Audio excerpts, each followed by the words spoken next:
Hello, the internet. How's everybody doing today? How y'all doing? How y'all doing? Um, where did I get that from? I don't remember. Um, how's everybody doing this week? Hope everyone's doing well. Last day of March, am I right? God, does it feel like it's been 5 years since the year started? I know none of you are in here yet, so because I forget there's like a 30-second commercial or something like that precedes the the recording. Am I coming through this guy? It looks like I am. Don't mind me having a little sip on my cocktail here. It's like a blackberry gin and tonic. What are y'all drinking tonight? I don't know what my accent is tonight. It's like a bastardized version of some sort of southern accent. 24 by 36. I gotta get I'm ordering a bunch of frames finally. I'm just doing it. I'm saying F it. I'm tired of having all these posters rolled up, so everything's got to go in a frame. All these things I got. I just remembered I saw Amy Poehler and Tina Fey Restless Leg Tour this weekend. Bought the poster there. Need to get that frame too. It was fantastic. If it's coming to a city near you or around you, I highly recommend it. If you're a fan of Amy Poehler or Tina Fey, I don't think you'll be disappointed. It was really wonderful. Very funny. Very good time. Very good. Very good. Very good. Very good. Okay, so look at this glass I'm drinking out of. I know it won't refocus on it. Hold on, I can do this. I can do this, gang. Look at this. I think I only bought one of these. But it's like that sort of subtle, if you know, you know. It's an Avengers glass. But it's like a rocks glass. Yeah, I really should be drinking water because I haven't been drinking enough water in the last couple of days, I feel like. What do you call it? Bubbler or the water machine thing that you put. What do you call that? Water dispenser? I call it a bubbler, but a bubbler would be like in a wall in a high school or something like that. I don't know. Anyway, the water machine at work has been out of water for forever, and I'm like the only one who replaces anything. So it's like it's just obnoxious, and I don't want to go buy another one of those big blue fellas that, you know, the 15-gallon things there. And I'm just gonna buy a new one tomorrow. Wish you could just order them. That's one of those like sort of. I mean, I guess I could from like a Publix, like a thing, but they give you a $5. It's like you get $5 back for each one of the ones you return, but they're like $15. But you can also bring them to some places and like refill them. But I feel like because there was just like a little bit of water in the bottom of it, I'm worried about like germs, you know, mold and whatnot. I think I'm getting an ingrown hair right here. Jeez, Louisa. Hey, Bridgewater. I went to Bridgewater College before it was Bridgewater University for a hot second.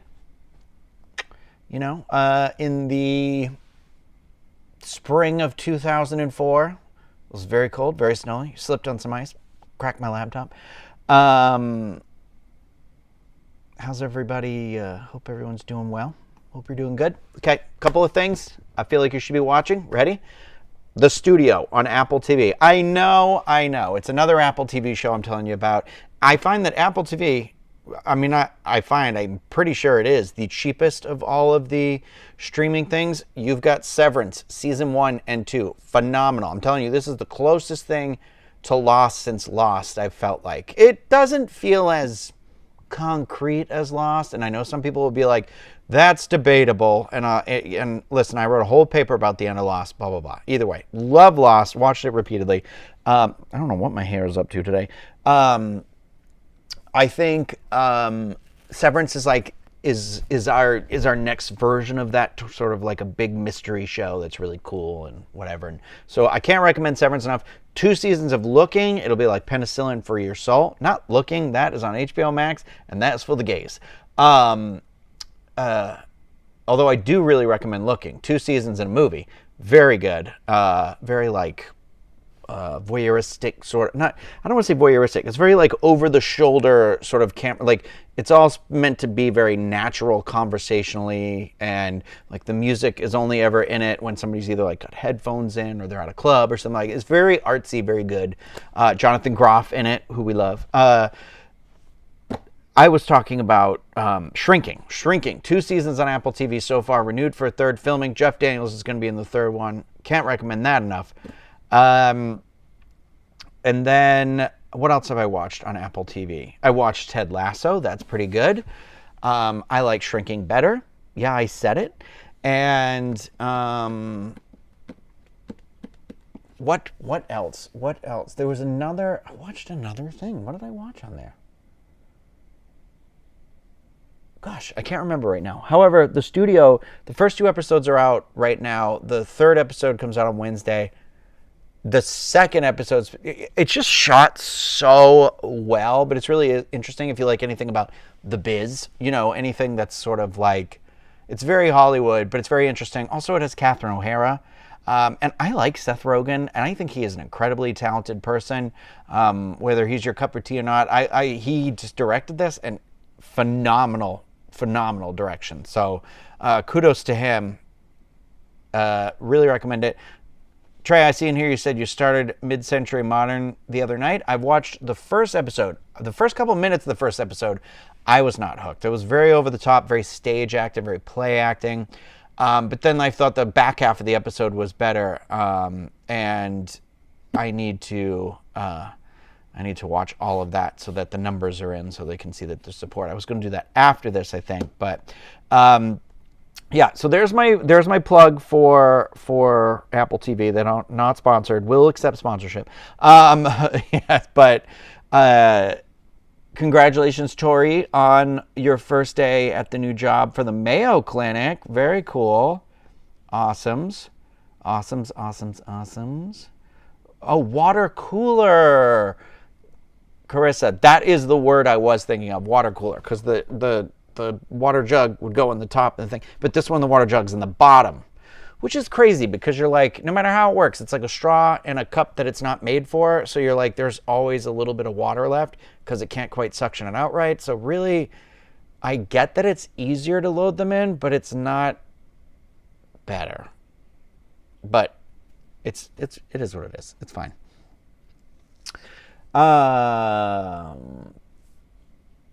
Yeah, Katie, I got your text the other night, and it was ironic that you text me what you did when you did, and it was too much to respond back, too complicated of a story that came out to tell you. So, yeah, but what was I gonna say? I saw Snow White. Here's the thing about Snow White. You know, I don't really love the reimaginings or anything like that. I actually didn't think it was that bad. I mean, I didn't love it. It's not without its problems. I thought I was going to like hate it, and I thought it was going to be the longest like 2 hours of my life, and I'm not going to lie to you. I thought the music was pretty good. I actually really enjoyed the music. I thought that was really good. Rachel Ziegler, she can really sing. Obviously, I mean, wasn't she discovered for Steven Spielberg's West Side Story? I didn't think Gal Gadot was the right choice for the Evil Queen, though. It's not. I don't know that it was her fault. I think it was more like, I didn't think the Queen. I feel like the Snow Queen, like the Evil Queen, is such an iconic evil character in the lore of all these movies and everything, that I just feel like they kind of dropped the ball with her character a little bit, because like, honestly, it's her character that doesn't really make sense. I feel like they were maybe hoping it would be a big hit so they could do another one, because I felt like there was this like little thing that happened in the very end, and I was like, oh, maybe they'll do another one. Maybe that's what they're sort of implying here. But I mean, it was fine. I feel like it falls apart a little bit in the end. I feel like it's a little anticlimactic, but I do feel like there's some stuff like the Evil Queen is like obsessed with like jewels and this sort of thing, but they don't really ever explain why. And they're very loosey-goosey about her magic, and I don't know. It was a couple, but it wasn't enough. It's being review bombed. It is not the worst movie ever on freaking Internet Movie Database. Is not that bad. So that's insane. But I will tell you, the 7 friends that are not dwarves in this, but they don't explicitly say that. But there is, they're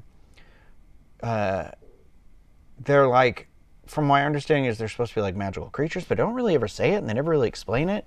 So I don't know what was up with that. It feels like some stuff was maybe like deleted or taken out or something. So I don't know. I'll tell you, when I grew up, there was a movie that my sister loved to watch, and it had quite the voice cast. It was called like Happily Ever After. Not Ever After.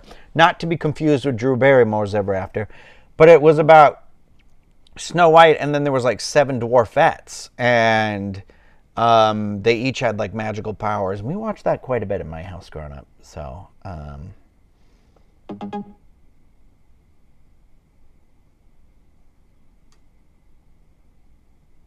sorry, I was trying to read the Basement Pygon's thing. I don't think I've ever seen the movie you're referring to, this live action Snow White. I was just kind of realizing where I was like, I don't really like Snow White. I just don't, I never really liked, I mean, like, I've definitely seen it, but it's just one of those where I was like, I've never really been, it's not really my aesthetic. There's nothing about it that really draws me to it. I think like I don't really like a lot of the color palette things like that. It's weird. Like the thing I love about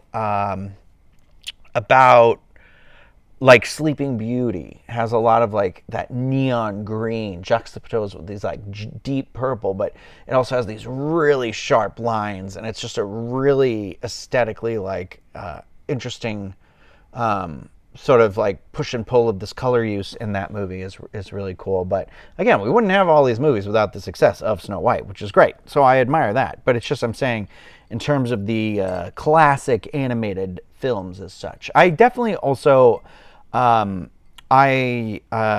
loved a lot of the, is it Don Bluth library? Like, I Was a Land Before Time gal, and All Dogs Go to Heaven. God, the movies that will mess you up. American Tail, Fievel Goes West. Sort of that what was the one that scared the crap out of me when I was a kid was, oh my gosh, what was it called? Secret of Nim, the one about the mice and the rats. Good God, girl, that is a, and Jonathan, or whatever the mouse's name is, scary.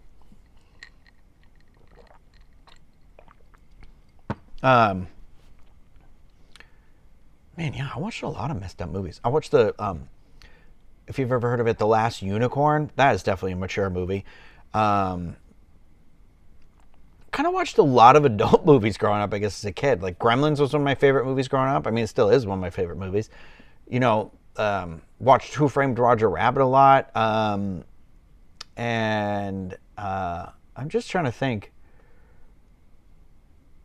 Mitzi, Brave Little Toaster, that's a good one. Rock-a-Doodle, you remember that movie? That movie is like scary at the beginning, right? Like they kind of drown, or there's like lightning, there's a storm. Fern Gully with that ooze, that black goo. Oh, you know what else was a totally like a terrifying movie for a kid?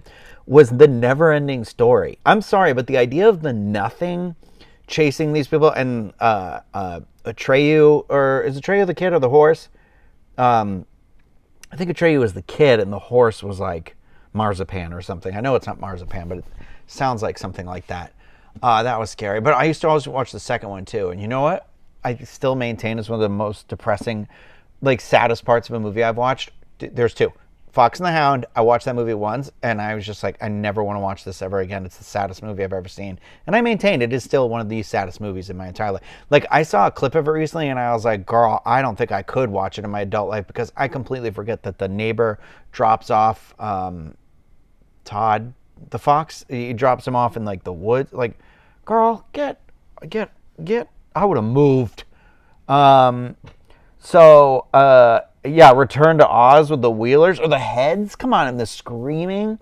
The other saddest part is the saddest movie when I was growing up that always used to make me really like depressed is In the Neverending Story 2, starring Jonathan Brandis, One Love Up Above, who sadly killed himself in like 2003, I think, 2004 or something, from Ladybugs and various other movies we grew up watching.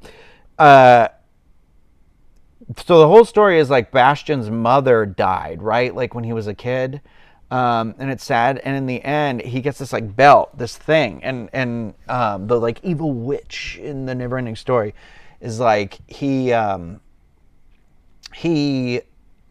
make a wish. And every wish he makes, he doesn't realize it. But it's like a machine, and it's like pulling out.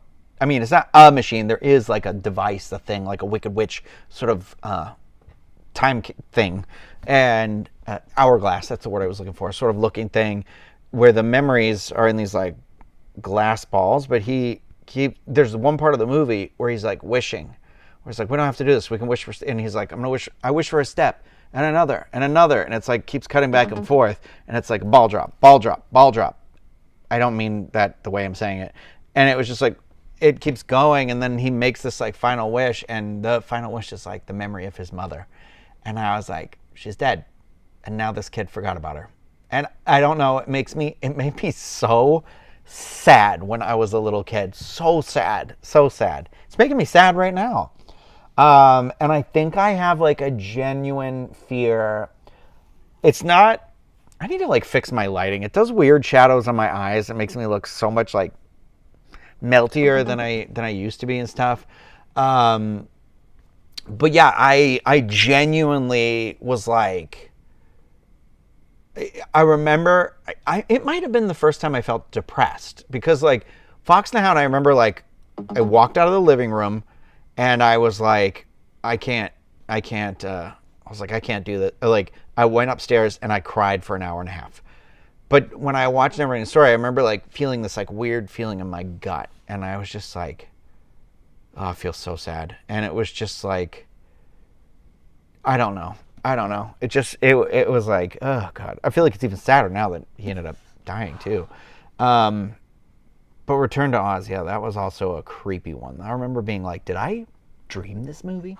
With like the chicken and the Jack, the pumpkin guy, and like the moose and everything. And also, what was I going to say? I won in trivia on the Disney Fantasy Cruise, and it was a Disney Cult Classic Movies, and it had to do with, I knew Return to Oz, I knew Goofy Movie, I knew all these movies, and I was like, these aren't cult classics. These are for people who really, these are for the real, the real people. They know. Oh, I still have not seen Pan's Labyrinth. I see Mitzi talking about that in here. My God, there's like a gnat in here, and it landed on my neck, and it got me. Oh, Trey. That is it. That's the final wish. He wishes for her to have a heart, right? Oh, God. You got me good. Homeward Bound. That's my God, he didn't make it. He was old. God, not cut to me bawling my eyes out in like my fifth grade class? No, third grade. Fifth grade was like the second movie came out. No, Tori. My best friend Kim, her favorite movie, Labyrinth. She loves it. Loves it. You know the third Neverending Story, which I've never really seen, but I've seen the preview for it a lot, because it must have been the preview on another like VHS tape we had or something like that. Yeah, old sentence. It was Jack Black is in it, and he's like really young, but he was like the bully. And I remember being like, that's the guy from The Cable Guy.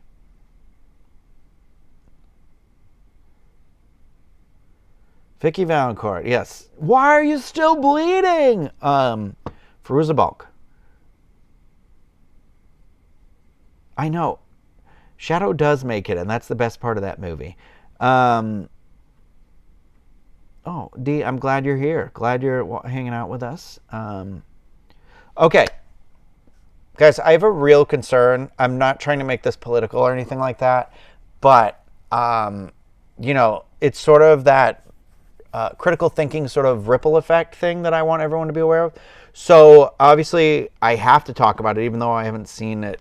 I know this is a work-related conversation. I'll talk about that in a different thing, but it's not work-related. But there are a bunch of companies that are now under investigation for their diversity, equity, and inclusion stuff. And, the FCC, they're saying, is investigating Paramount.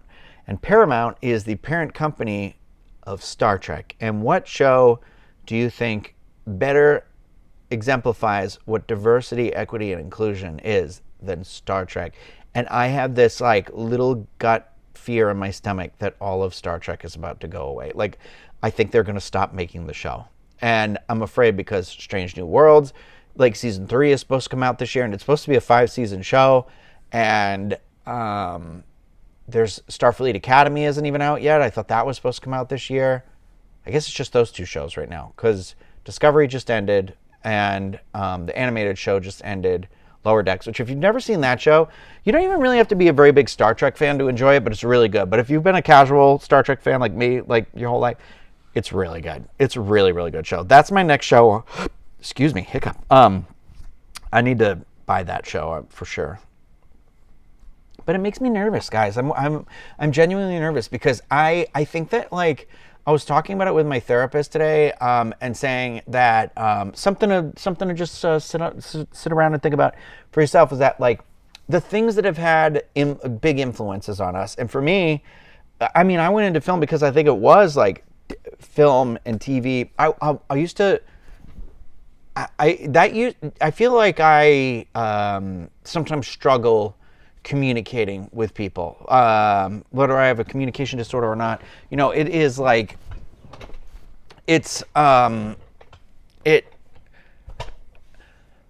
I noticed at a young age how people would gather around a TV set, whether it was to watch something like Friends, or when Power Rangers was when that started. Obviously that was this worldwide phenomena. We used to watch movies when they'd show them on TV. I remember that being a big deal because I actively remember we would record them off TV so I could watch them later and stuff like that. And I remember it just being this thing. I remember my father's father, who passed away when I was 10 years old, bringing me out onto the back porch. And I've told this story before. It was Christmas, and he was bringing me out, and he was okay, for Christmas we're going to go to the movies. And he's we're going to see this movie Hook, and it's about Peter Pan. And I was who is Peter Pan? I'm 5 years old. And I just remember he took me out on the porch and was I'm going to tell you a story. He's look up at these stars. And he's you see that really bright star? And I was yeah. He's so the second on the right, and straight on until morning. It was if you go that way, you're going to find this place, and it's called Never Never Land. And that is where Peter Pan is from. And I was what? And I remember going to see that movie because we had little journals in first grade that we were learning how to write in. And I wrote in the journal because the poster was a cursive H. So it had this H. So it kind of looked like a W. So Hook, no, it was the H, it was the R, was the cursive R. It's not the H. The H had a funny H, but then I had the R. And I remember writing, I went with my grandfather to see a whore that weekend, and my teacher was I don't think this is the word you're looking for. What is it? And I was oh, it's Hook. And she's you've spelled it completely wrong. And I said, that's how it's spelled on the poster. But I wrote about that for a college essay, but also Steven Spielberg movie. Also, I feel I have a real kindred spirit connection with Robin Williams. I don't know. It's just kind of that person in life. I feel our world took a turn when he died, sadly, and I don't know. It's those things that deeply affect you, and you can kind of feel the printing on your soul. It's when they make a dog tag. It's if you are the metal, these are the bumps that are the thing that makes the tag.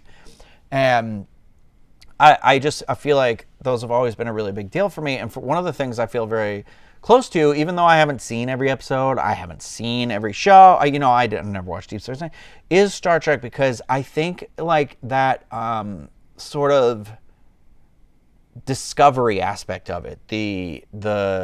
I loved Voyager.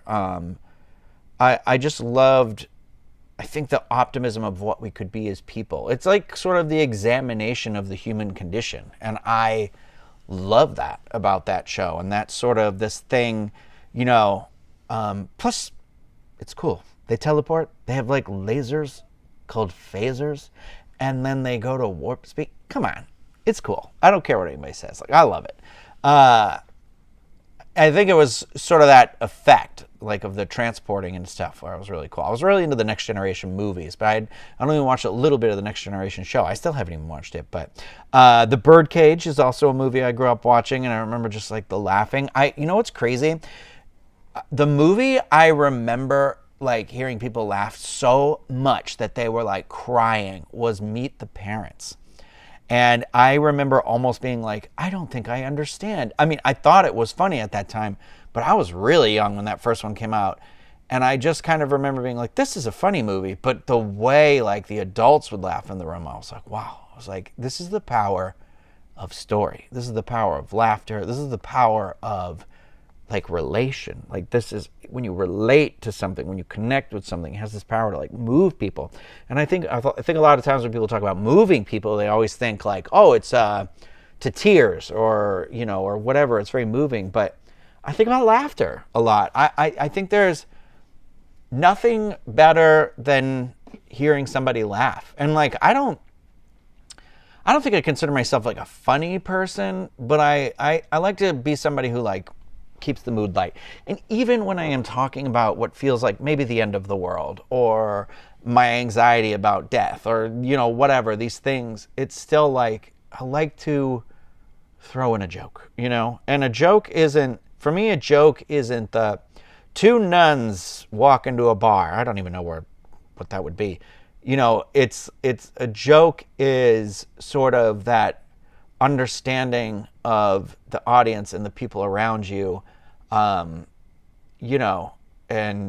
throwing them a curveball because they expected you to throw the ball down the middle, and it's like, and it's just like, I don't know. I just like, and when somebody laughs, I don't know, and not to be that guy, but maybe that's why I like Peter Pan. When they talk about a laugh in Peter Pan splits into a million pieces, and that's where like fairies come from. What'd you call me? And I don't know. It's just sort of that thing. I also think about my grandparents a lot, still with us. And, my anxiety has put me into a place where I have been doing fake eulogies for people. Not eulogies, but things where I'm like, let me summarize what this person means to me. So I really shouldn't be using the word eulogy, but I should be like, it's sort of my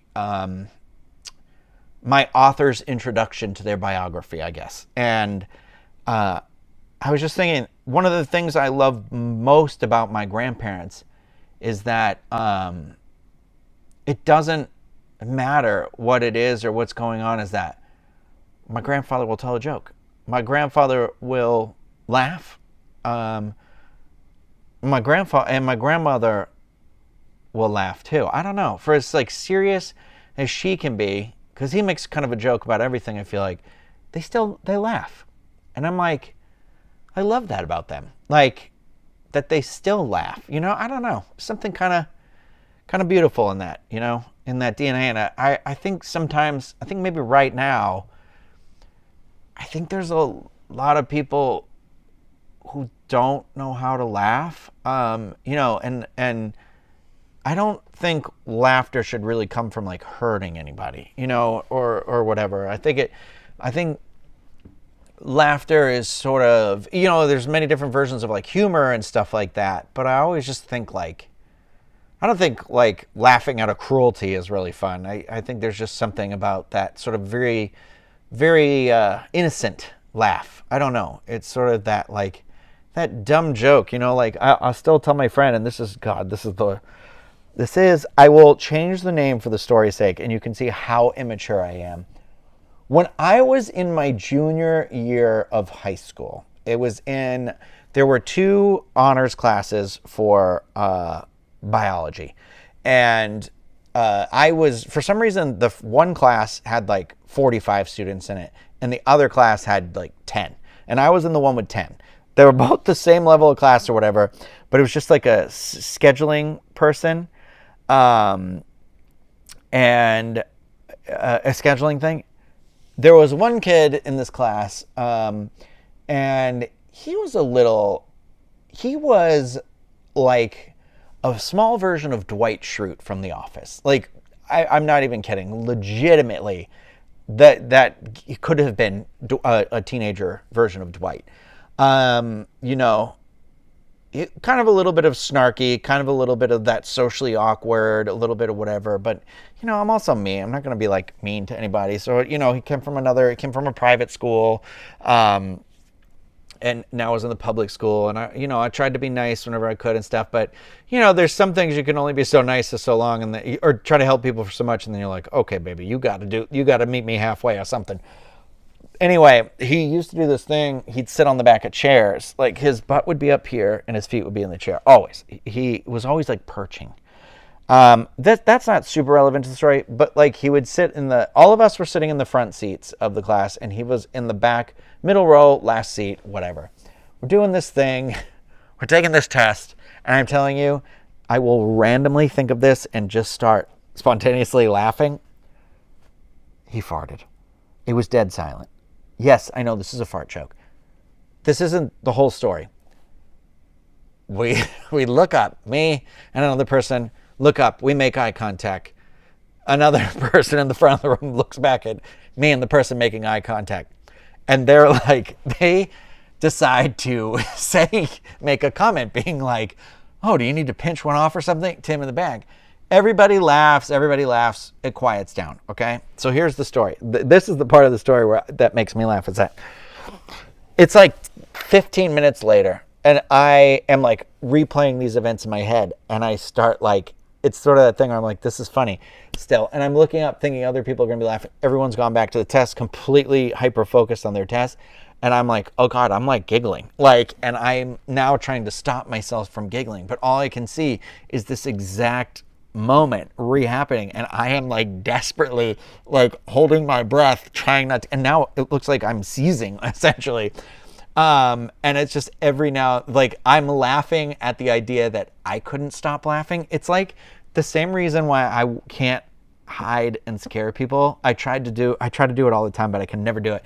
Because when I was a little kid, I stood and waited. I thought my brother was in the bathroom. When I was a kid, the bathroom door was here. Like this is the bathroom door. This hand is my bedroom door. And so like faced it like this. And then there were a swinging closet, really shitty constructed swinging closet right here that would come off the hinge all the time. And I waited here thinking my brother was in the bathroom. And I was like this, like I'm gonna jump out and scare him. And I wait a couple minutes, brushing the teeth or whatever. And I'm like waiting. The door opens and I jumped forward. So I took a step back and then jumped forward and was like, ha! It was my mom. My mom yelled, but not did she just yell. She fell backwards into the closet and knocked both of the closet doors off. And she did not think it was funny and was screaming and yelling at me. And so now whenever I go to hide and scare people, still at the age of 40, I giggle because I keep thinking about how I scared my mom when I was like 8 years old and how mad she got. It's dumb stuff like that. You know what I mean? Like it's that weird, it's like you can't stop that circular flow of laughter. And my friend and I are always like, we've referenced that one kid with the fart, and I'm like, God, can you believe that we're still talking about this person farted in like the year 2002? And I am so mature that I'm talking about it in the year 2025, literally 23 years later, almost to the date. And you got to think, oh, sure, it was embarrassing. No one's going to remember. We remember forever. Sorry. There's my terrible joke. I'm so sorry. It wasn't even a joke. I just others out there must have that feeling. It's just dumb. But yeah. It's sort of like stories like that. I don't know. I like to hold on to the funny stories, I think, more than anything. I worry that we're so accustomed right now to carrying with us so much like fear and anger, and then like it turns into hatred. Everybody's having it, and it's just one of those where it's like, you know what? I know it's terrible. I know it's whatever, but it's just like, sometimes I do this thing where I'm walking the dog. I'm walking Artie. It's the last walk of the night, or Rocket. Just Artie sometimes because he walks really fast, so my brain will start being like, we're walking really fast. It's like, I'll be like, I can feel it in my shoulders, and I'll be like, I'm so wound up right now, blah, blah, and then I'll be like, is this worth it?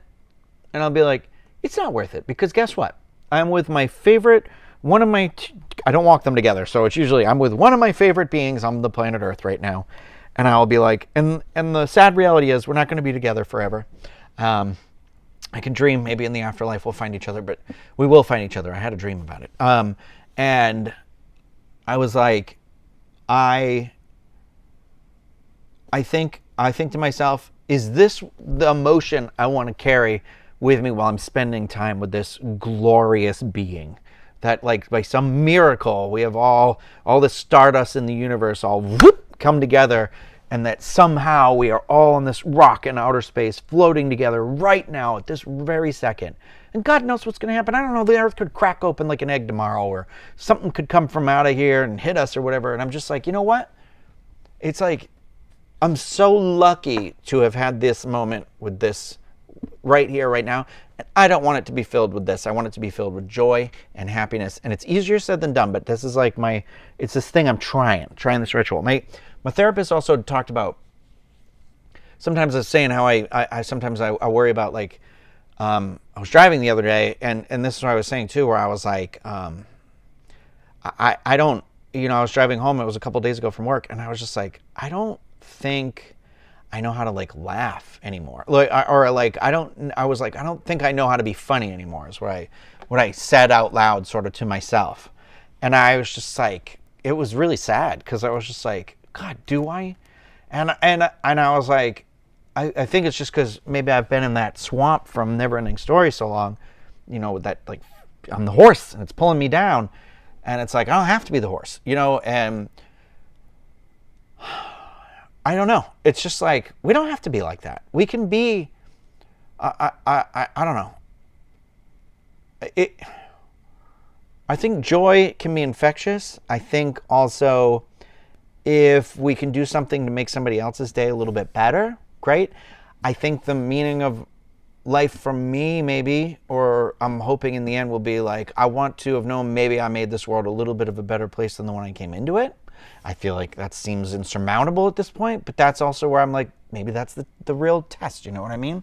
And maybe it's not the entire world, but maybe it's the world of the people you love. Maybe it's somebody's world or something like that. And I'm like, if we kind of all carried that with us a little bit more, I think maybe if we made that our goal, I really, really think we'd be in such a better sort of place. I think mindset, emotionally, all that sort of thing. Obviously easier said than done. Hello. We could just be sitting on beaches somewhere, but we chose capitalism and whatever. I forget the whole thing where they're like, humans really did this themselves. But I don't know. We could still be dreamers. Don't let it go yet. It's hard. I think it's just part of life sometimes too, where you're like, I don't know. You get to the, and I was like, I don't want to give up. I don't want to. I won't give up. I won't give in. Try everything. Whatever the Zootopia song. Okay, I should know the lyrics. I love that song. Try everything. You're welcome. I'm glad everybody came here for this.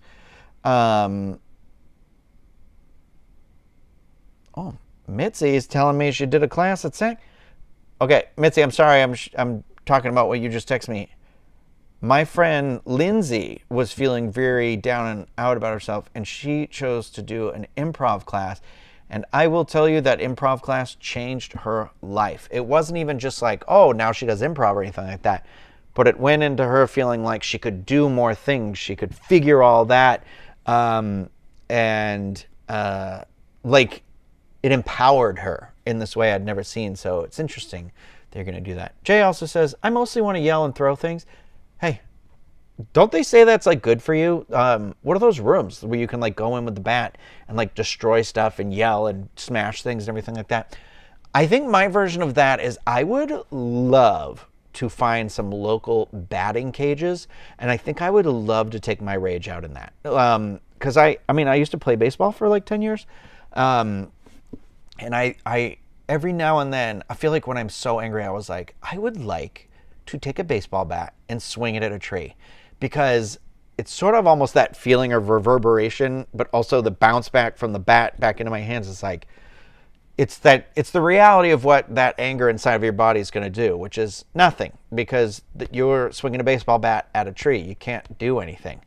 And so I don't know. It kind of helps me mentally, sort of a thing, but I don't know. I don't know what caused me to go off on this tangent. I'm sorry. I thought it was about movies and everything like that. And I'm going to go at 9:15 in a couple more minutes, just because I do have to do a ton more work.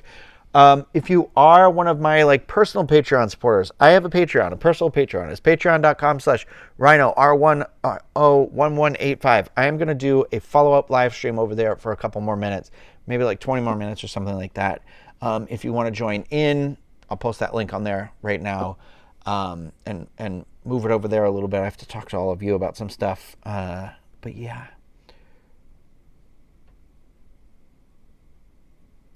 Trey's right. Trey, you're right. Trey, have we thought of business? They should have something like Top Golf, but with baseball.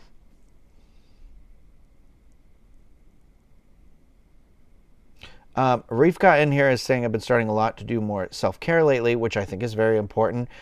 Crafts. Yeah, I think sometimes a project like an arts and crafts project is really good, because I think it gives your mind that boost when you're able to sort of create, right? Like that does something for you, but then it's also the act of like the completing of the project. And you're like, I feel that thing of production, like I'm productive, I'm creative. There's a lot of like boxes it sort of checks for me. I think that's really why. I think the painting thing is the thing I'm trying to get back to the most. I picked them up the other day, and I am currently in the process of, so my background might change, because I think I'm going to put my desk back facing the wall, and it's going to make for a very unglorious backdrop, but I might have to just get a backdrop or figure that part out. I don't feel like Artie's been coming up here as much because, one, the stairs are hard for him, but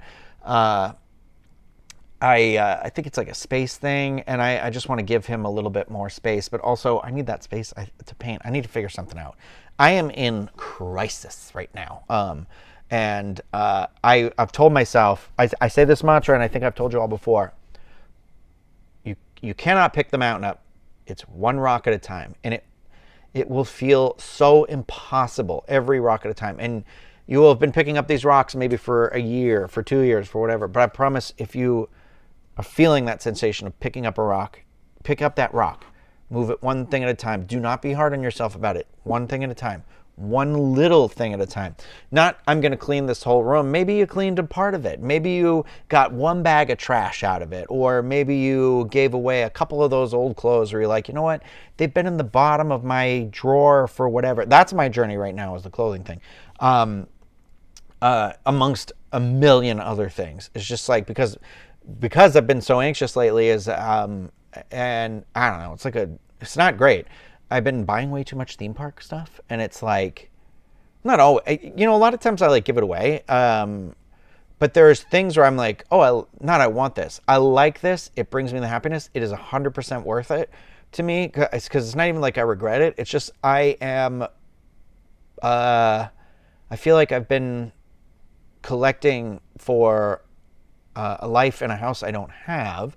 And so there's that part of me where I was like, I probably will never have a house. So the reality is like, okay, I do this thing where I'm like, perfect house. What in here would you be like, that's okay? And what in here would you be like, realistically, I'm never going to display it. Proton pack, I will display it, because I'm going to come down and be like, oh, do you see my proton pack? Stuff like that. But like, there's like little action figures. I'm like, I'm not a big action figure person. Why do I have these? Like, why do I have so many? So I just feel like it's very difficult for me. This is very difficult. I have a very emotional attachment to a lot of things like that.